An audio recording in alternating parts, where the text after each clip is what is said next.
if you have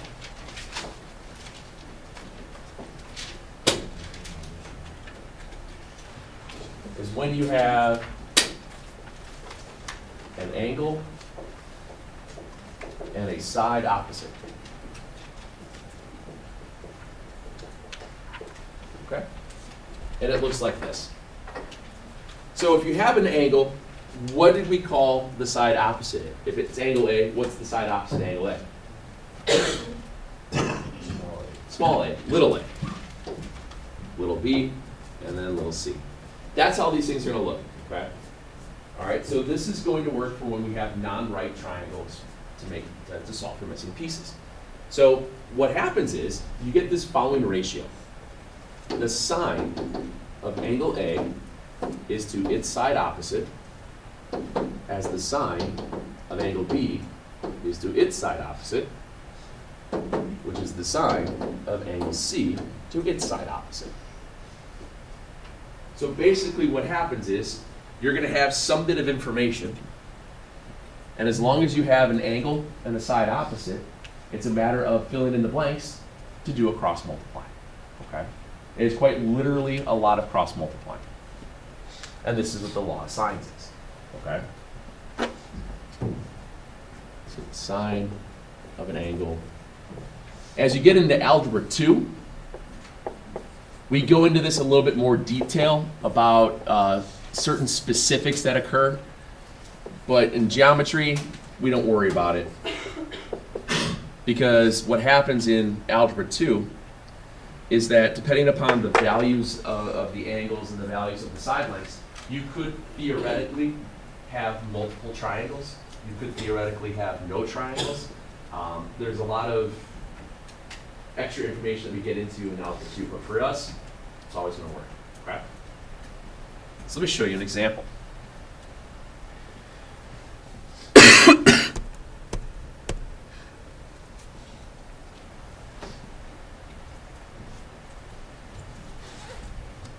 You guys should be happy with this work that we're doing today. It is quite literally press a bunch of buttons and hit enter. Having a calculator is also a smart, wise decision. It is a very wise decision for this. I saw you had that this morning. So, do you need a Sharpie to put your name on it? All right.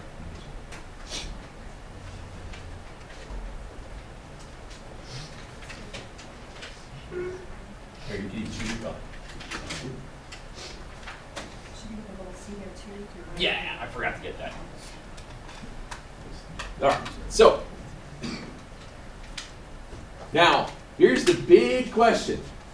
Do you have an angle and a side opposite it? Yes. So here's what we do. And I know this is going to sound kind of goofy. Go figure. What I always do is I'm going to circle what I'm going to call my pivot. What am I going to use to set up all of my ratios? Okay. So knowing that I have an angle B and I have the side opposite it, what I do then is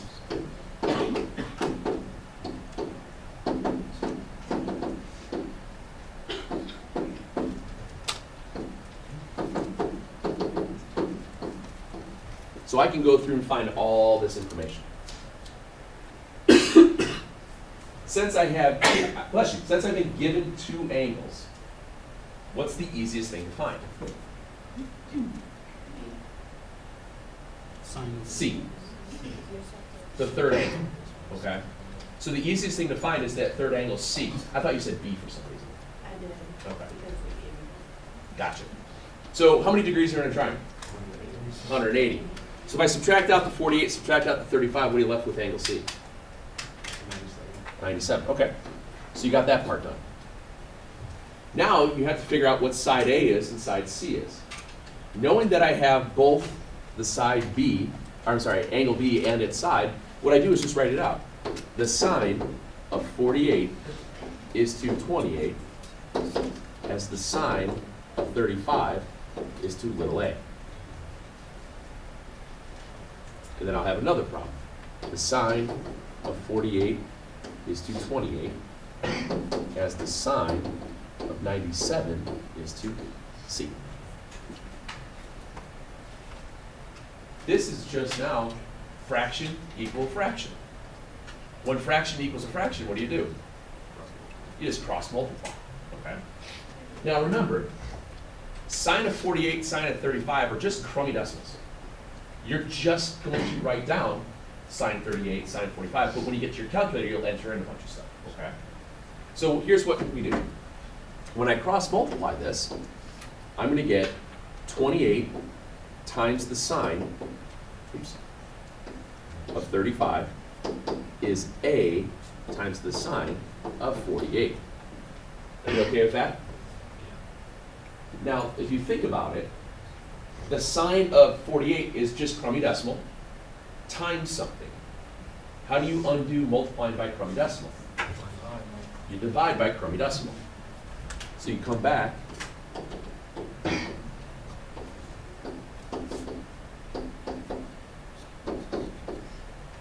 and this value here is going to be what equals side A, just by moving stuff around. You're just moving around crummy decimals, okay? It's a lot like a problem like this. If you had 4/5 equals 12 over x, you would cross multiply like you would normally. You get 5 times 12 equals 4 times x, and then you bring back the 4, and that would equal x. This value here would equal x. What's happening is that sometimes we would just multiply this out because we get 60, then we would write 60 equals 4x, and then we divide it by 4. Since I have all these crummy decimals, there's no reason to write that down because the calculator will hold all that in there for you. Yes, sir? So we divide 28 times the sine 35 divided by sine 48. Yeah, and all you have to do is make sure that you use if you use your fraction bar, which is this is how you write it out, just like we had before, we write out before we put it in the calculator. You write it out. Make sure I'm in degree mode here. Yep. I hit my fraction bar, and I type in 28 sine 35 over sine 48, and I hit enter. There's my side line. It's just, we're multiplying and dividing by crummy decimals. You're just writing it out long form. So crummy decimal equals, excuse me, 21.61. Okay? This crummy decimal is your side line. And then you do the exact same thing with the other side. And you'll start to see a pattern arises when you're cross multiplying. Depending upon where your variable is, you're going to be doing the same thing over and over and over again. Okay? Which one would the 28.5 one before? What's that? Oh, did you get to the next part already? Or 21.6, what's this value? Yeah. This value is for that little a, because that's what we solved for. So that's opposite the 35. Now I do the same thing for finding the opposite of side C. Move this up here. We had already written it out, sine of 48 over 28, sine of 97 is the C. Cross multiply.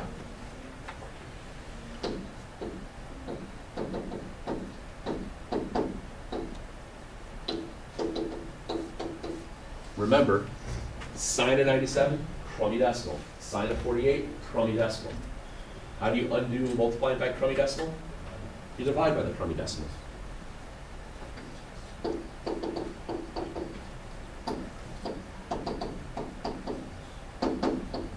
And again, we go right back to our calculator. Fraction bar. 28 sine 97 sine 48. And notice, I'm writing down exactly what I'm going to put in the calculator. Yes, ma'am? So like every time we're going to do dividing by remember that variable? It's like, why don't you like do it instead? You could do sine 97 too. What's that? You could do sine 97 too. Well, 97. well, you have to multiply this way, and then you're multiplying here, so then you get this crummy number, the 28 times the sine of 97. I don't really need to know what that decimal is, because what I'm going to do is keep it in my calculator like this, because this becomes more of an exact answer. Okay. What happens is that if you start rounding stuff off early, your answers are gonna be off so much further later on. And that's what's nice about the calculator, is that you can enter it in exactly the way it is, because it'll do all that work for you. Okay. So then you hit enter, and we get, ooh, did your calculator do that too? Okay.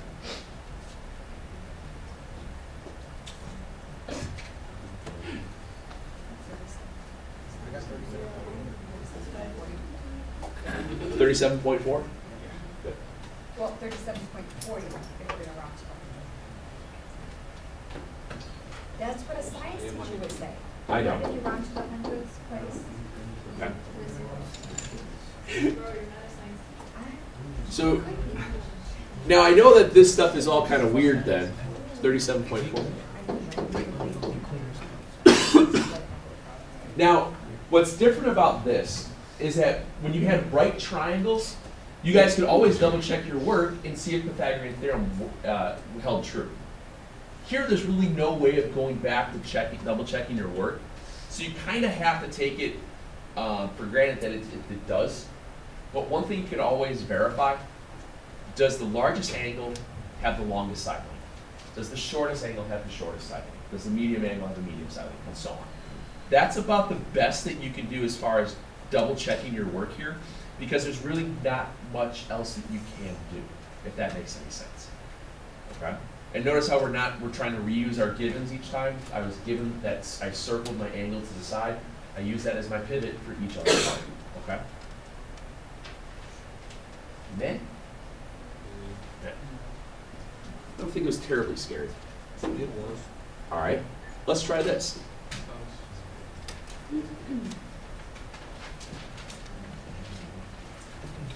I'm gonna draw a picture. Boy, would that be a smart idea? SM Marquis. So you have angle B is 17, angle C is 46, side C is 18. And let's figure out what side B is. Yeah, we might as well find out what angle A and side A is as well. Might as well, while we're at it. Jordan.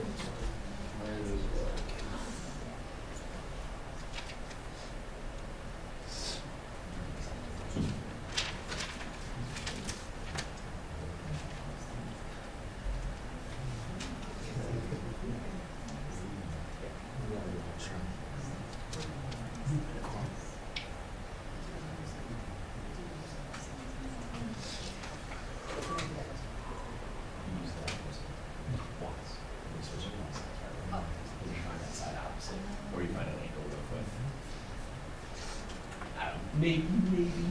I don't know. Might as well. We got nothing else to do this week. We got time. It's all good. Gee, what do you think I'm gonna do first? Probably gonna add the angle You're gonna draw a triangle. I'm gonna draw a triangle. yeah, that's right. And then I'm gonna do what you said.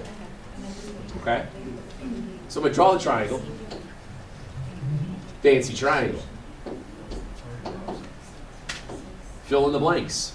46, 17, little c is 18. Now, what was angle A then? 117, thank you. Okay. Now I need to find little b and little a. What angle and side do I use as my pivot? C. C, que bueno. So I'm going to circle what I'm going to use as my pivot.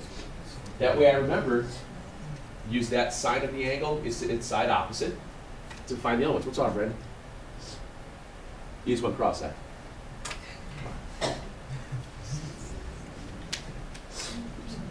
Whoa, didn't mean to rotate. So if I use the sine of 46, let me write it out first.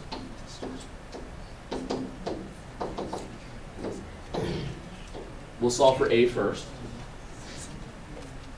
So we have the sine of 46 is to 18 is the sine of 117 is to a. Write out what we have. 18 times the sine of 117 is a times the sine of 46. Once again, how do you undo multiplying by crummy decimal?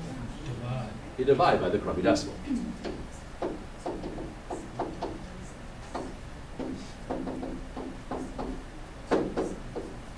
And what'd you guys get if you got that far? So 22.30? We okay with that? And now I find side B, doing the exact same thing. Use that angle C at its side opposite as its pivot. Sine of 46 is the 18.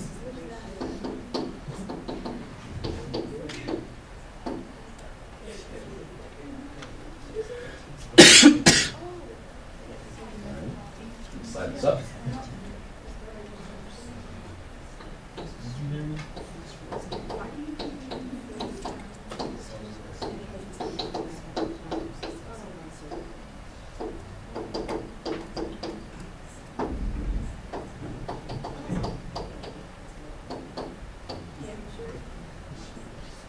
I just keep using that fraction bar. Keep using that fraction button and it can go from there.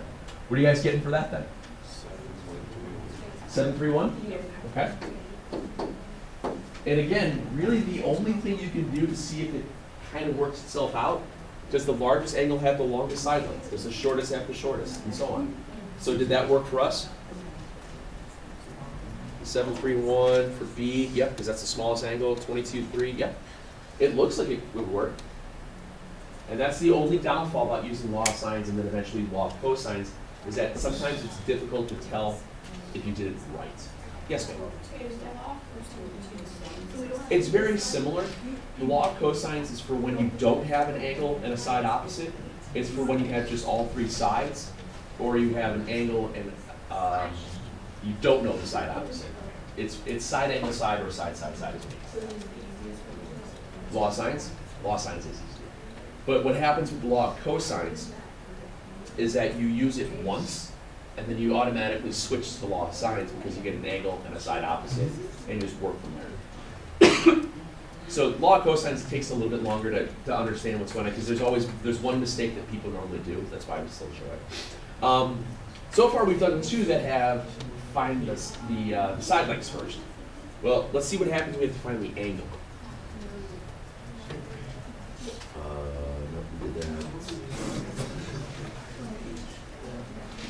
Let's try this. And this one is a little bit different. This is one where we have to find an angle first.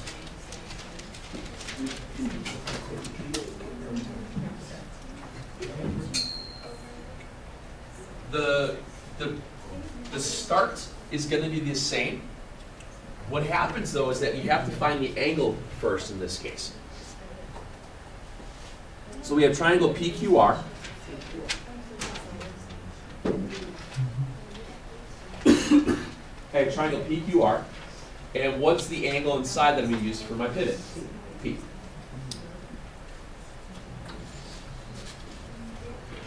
What is this forcing me to find first?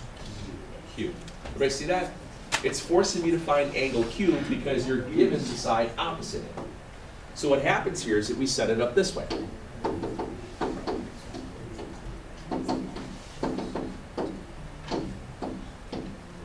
So there's our starting point, and now it's a matter of filling in the blanks. So we have the sine of 33 is to 27, as the sine of Q is to 40.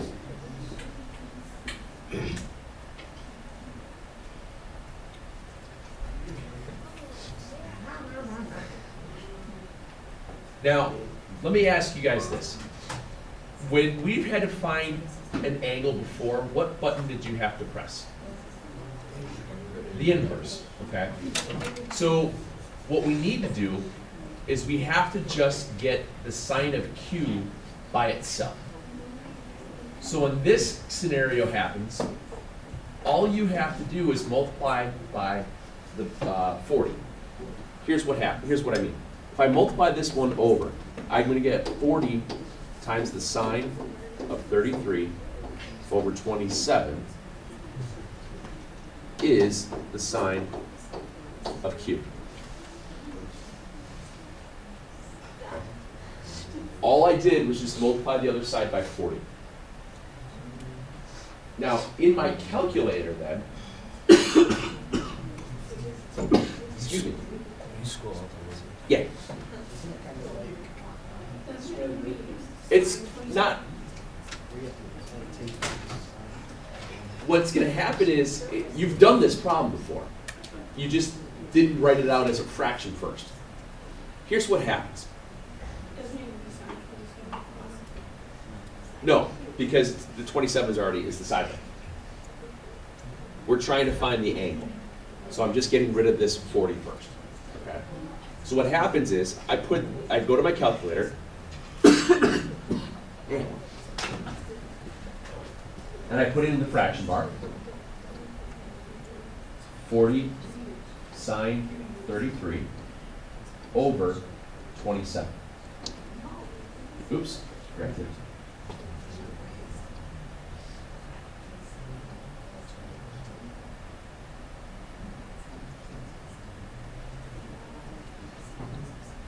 I get some crummy decimal. This crummy decimal is equal to the sine of Q. Now you have to use the inverse button. The calculator right now has this decimal stored. Second sine of your answer. And there's your angle. The calculator is doing this for you. You have some ugly decimal equals the sine of Q, which means the inverse of ugly decimal equals angle Q. You've done that, bless you, you've done that problem before when you had to use inverse trig in right triangles.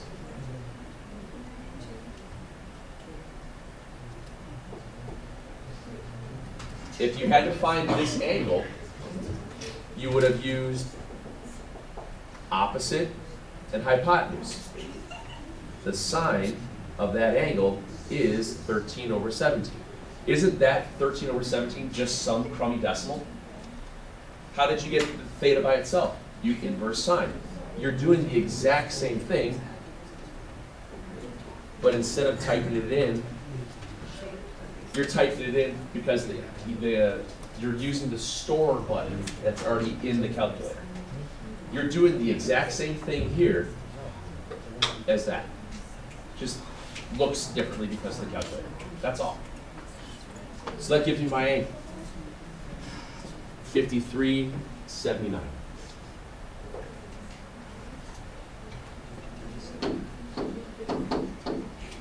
Okay.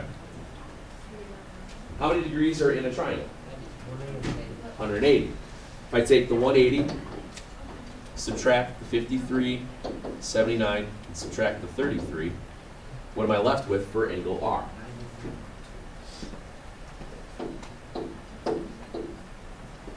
Excuse me, should be 2-1. Should be 2. Oh, I didn't hear the 1. Now, when we get to law of sines and law of cosines, sometimes you have to reuse things that you just solved for. This is a prime example of that. You have to use that angle to find the other angle. This is the rare occasion that you have to believe that you did something correctly. That happens with law of sines and law of cosines. Not like right triangle trig that you can flip-flop things around. Right? So now how do you find that side R? Just repeat the same process. So we go back to using P. So the sine of, what was it? 33 is to 27 as the sine of 93.21 is to little r. Here, since I'm finding the side length, I go back to the examples that we did a second ago. The first two, where you're just fully cross-multiplying out. In doing so, you get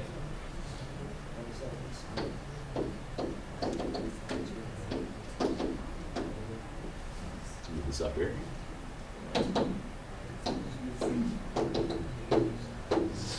And then you just backed it out.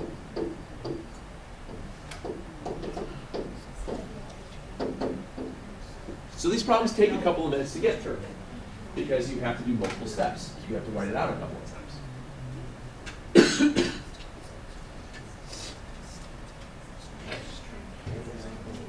What are you getting?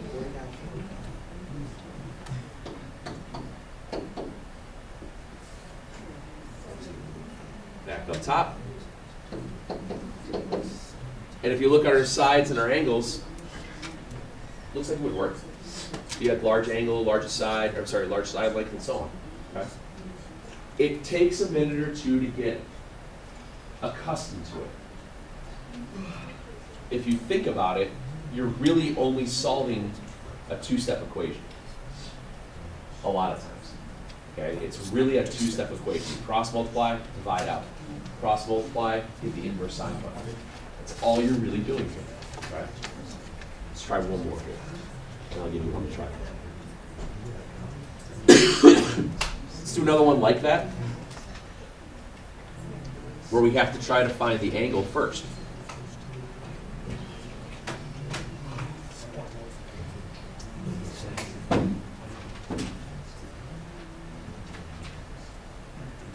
Same idea.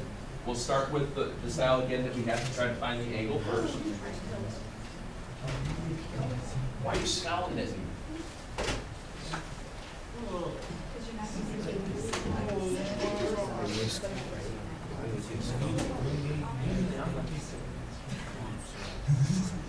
Yeah.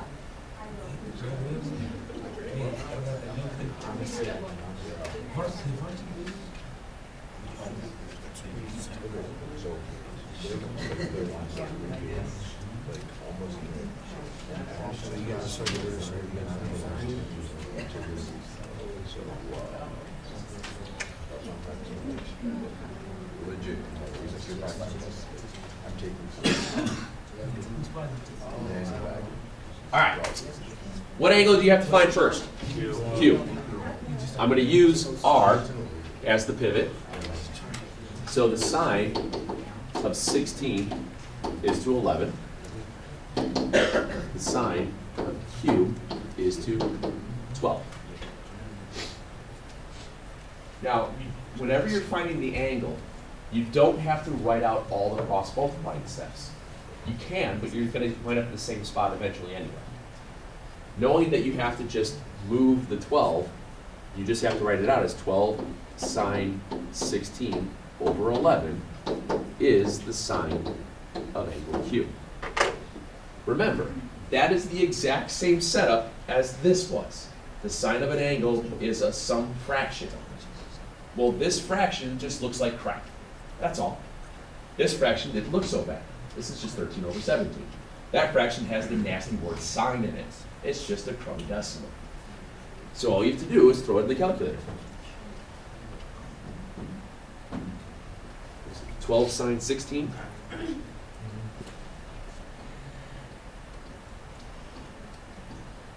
Over 11.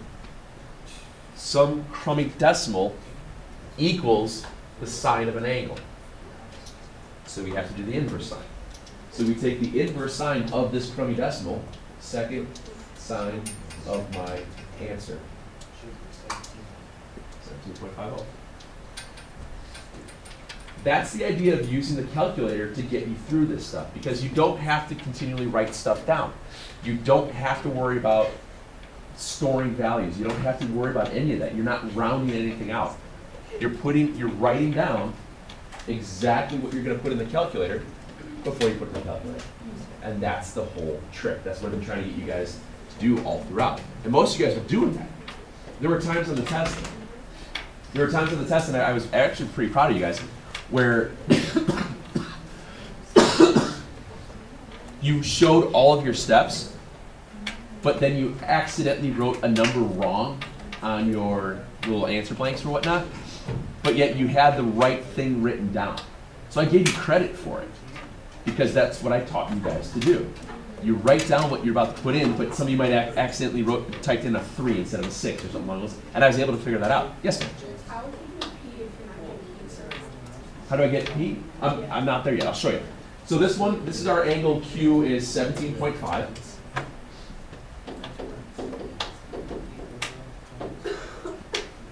So now when we go back here, we have 17. Oops. How many degrees are in a triangle? 180. 180. So what we have to do is subtract out. So take the 180, subtract the 16, subtract the 17.5. 33. So 146 and a half.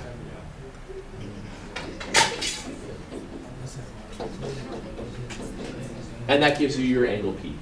And now we find the side opposite. Okay?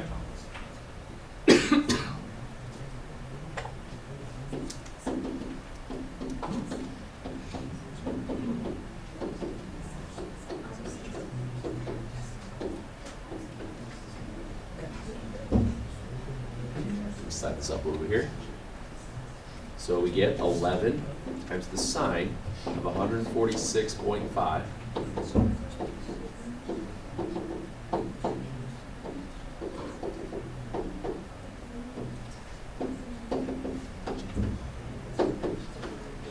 And that'll give us our answer. Okay.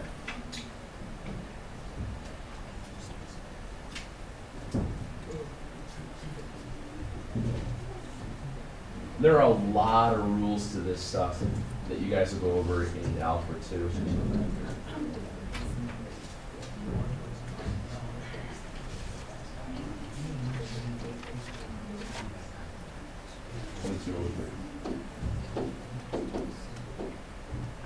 Lots of decimals, lots of decimals. I know. I don't know. What's that? It's another one of the that I have seen on, like I said, I've never seen an SAT in my life, but I know that on the ACT, every once in a while you will see find the missing part of a triangle. It's not a right triangle. It's just another basic geometry scenario. You know, there's not, and you're right, there's not much to it. It's more of, as you get to the upper level stuff, yes. This is, yes, you can. This is actually a pretty easy one to set itself up with. For like surveying, if you ever have to find distances, if you know a measurement of an angle, you got to figure out a side length across, how far apart certain things are. There are ways to triangulate, I hate to use the word, but how to triangulate a spot. Pre-calc has some really good problems with this stuff. Okay. Let me give you a few of these. Yeah.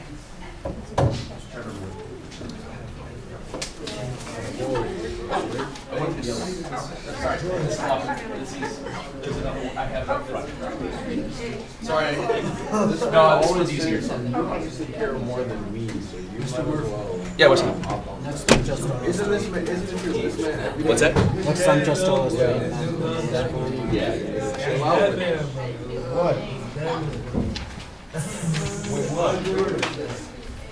No, it's definitely. What do you say? I'm about just like magnetic force. John, what did you say? So let's look at this. Get on what? What train? The train hasn't arrived yet, so how am I going to get on? Oh, this is the.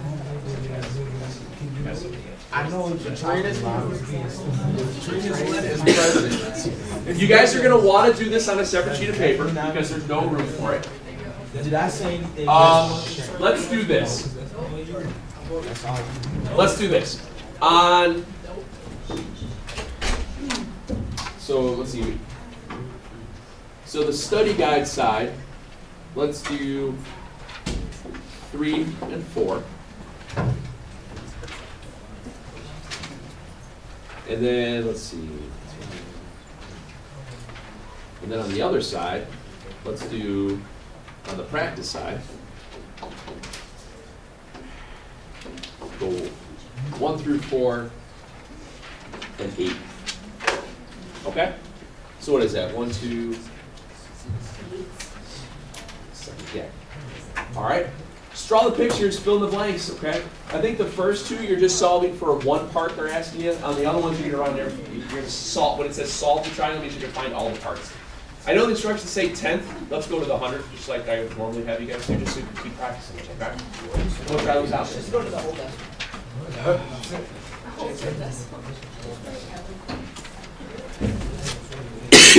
Excuse me.